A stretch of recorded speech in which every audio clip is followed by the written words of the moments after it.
Hello, welcome to the Little House Handmaids channel.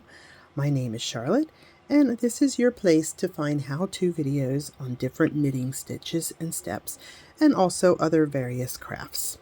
Welcome, hope you enjoyed today's video.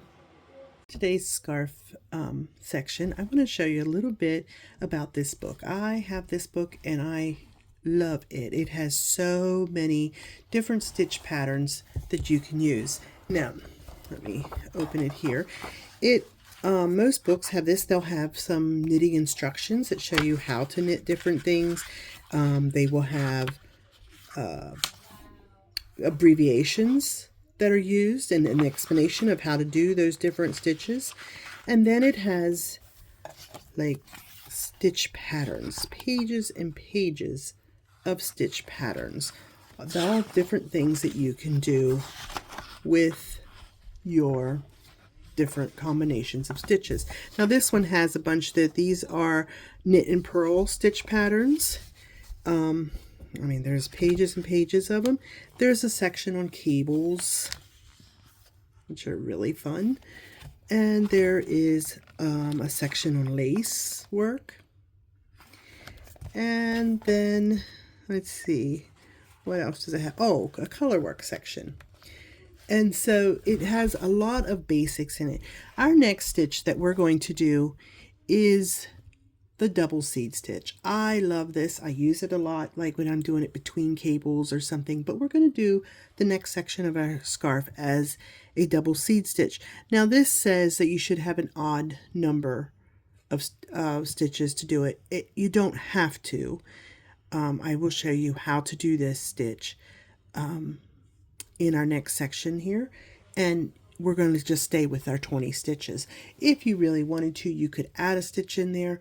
I haven't taught you how to make a stitch yet, but we will have a lesson on that soon. But we're going to just stick with the 20, and I will show you how to do the double seed stitch.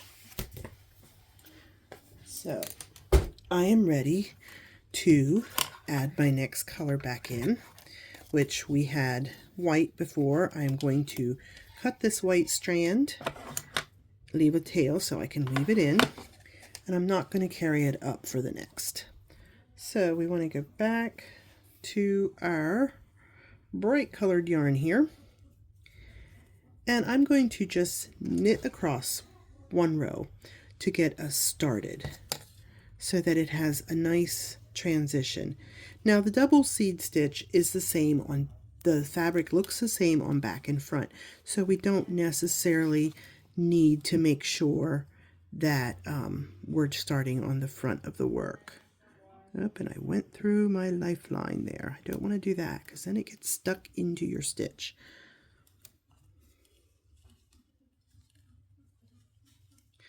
So I am just going to knit this row real quick so that my color transition looks nice and neat.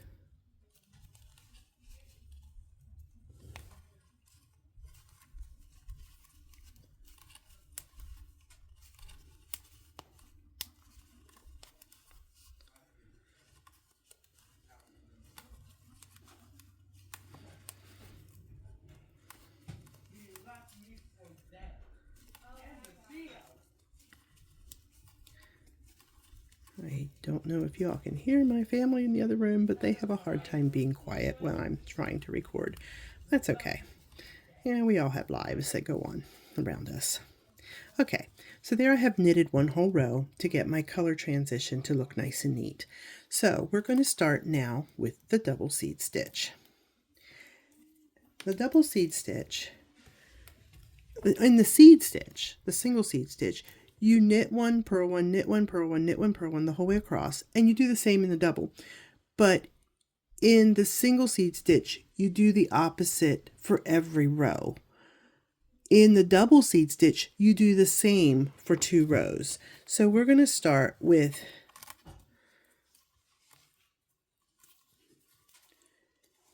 knit one, bring my yarn to the front, purl one, take the yarn to the back, knit one. This is the same as a single rib, but it's not going to be done in long rows.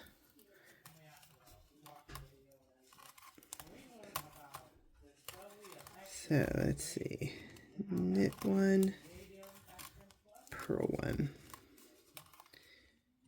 knit one, purl one, knit, purl, knit, purl, knit. And here's where I have my other color added in to make sure I get both of those strands on. I don't do them individually. So there we have knit, and then we have purl. So now we're going to do the second row, and instead of like the regular seed stitch, it would be done the opposite, or actually you would start with the same, because this stitch is a knit stitch. Here you would do a purl stitch. Well, we don't necessarily want that, because it's a double. So that what a double it means, you do 2 rows the same. So we have a knit stitch, so we're going to start with a knit stitch, and we'll do the same. The next one you can see here is a purl, so we'll go back to doing a purl. So knit and purl. So you have 2 rows that are exactly the same as it, like if you would be doing a 1-by-1 ribbing.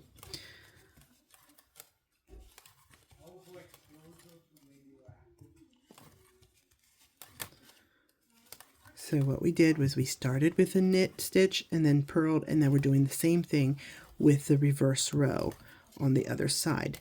Start with a knit and do the purl across. Knit one, purl one.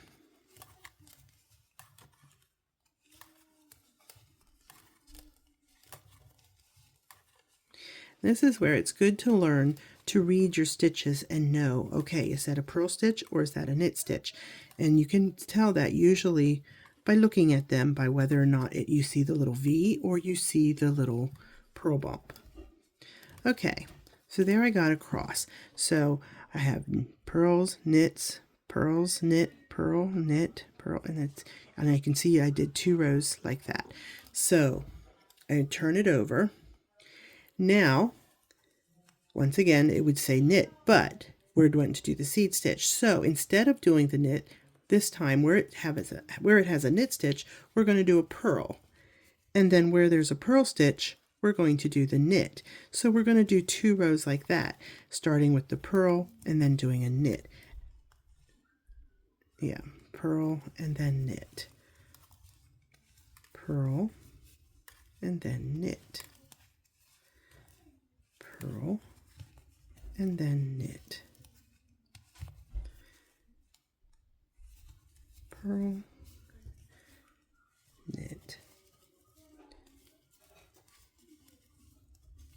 knit, purl, knit, purl, and knit.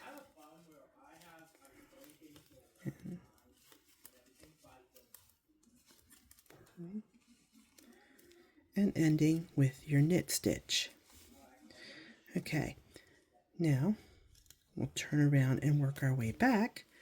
And so just like the other time, the second row of this, you're going to do the same. So we started with a knit, and then the second row we did with a knit, and then we started one with a purl. So this row we're going to do with a purl. So you do 2 rows starting with the knit, and then 2 rows starting with the purl. So what you're doing, every time you see a knit stitch, you're going to knit. And then when you see the purl stitch, you're going to purl. So your second row of each type is always repeating the row that was done before. And then that's when you switch back and forth. So you have 2 rows starting with knits, and then you have 2 rows starting with purls, and then you go back to having 2 rows starting with knits again. And this is going to make the double seed stitch. I love this, and I have plans to put it on a sweater here soon. I'm thinking I'm going to make like a t-shirt sweater and do it with the seed stitch texture all over it, or at least a major part of it. We'll see. I've got a lot of patterns that I'd like to do and I haven't done yet. But there you can see our double seed stitch starting. the texture. I'm going to do this for a bunch of rows and then I'll show you what it looks like. Okay, there I've done several rows of that and you can see the texture that this has created. And you can do as many rows as you like. Just make sure you have 2 of each kind of row and that they're falling together. So you can read the stitches. You can see that we'd had a purl and knit. There's your little V's, and then there's the purl bumps, and then above it would be the V's, 2 rows of V's, 2 more purl bumps, 2 more V. And that is how you do your double moss stitch. I think it looks quite nice. I think it makes a nice texture without it being super heavy. We'll see what we do the next time.